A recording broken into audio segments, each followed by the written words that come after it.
లేదని ప్రతి క్షణం నా మనసు ఆందోళన చెందుతున్నా ఎప్పటికైనా మన ప్రేమ మనని కలుపుతుందని నమ్మకం ఉండేది. కానీ ఇలాంటి పరిస్థితి ఎదురవుతుందని నేను ఊహించలేదు. ఏ మురళి, నేను చనిపోయానని ఎలా అనుకున్నావు? సుప్రియ, నువ్వు చనిపోయావని నమ్మడానికి కారణం మీ నాన్న, నీ ఫోటోని చూస్తూ బాధపడుతున్నా మీ అమ్మ, నీకు యాక్సిడెంట్ అవడం, అది మా రఘు చూడడం, నువ్వు చనిపోయావని నమ్మడానికి సాక్ష్యాలయ్యాయి నాకు.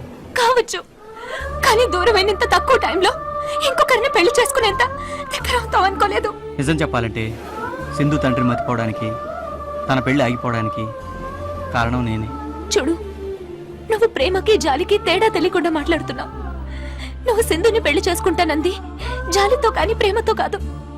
కావచ్చు, కానీ సింధు జీవితానికి నేనే ఆశలు కల్పించాను.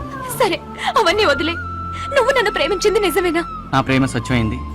నేను ప్రేమించేది కూడా నిన్నే. మళ్ళీ ఈ మాట చాలు. సింధు మనసు నాకు బాగా తెలుసు.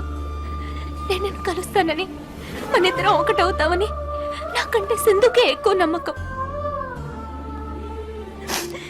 ఒక్క మాట చెప్పనా? మనిద్దరం ఒకటైతే ఆనందపడే ఫస్ట్ పర్సన్ సింధు. మురళి, సింధు, ఇంకేం మాట్లాడకు. నువ్వు నన్ను ప్రేమించిన విషయం నిజమైతే నాతో రా. సింధుతో నేను మాట్లాడతాను.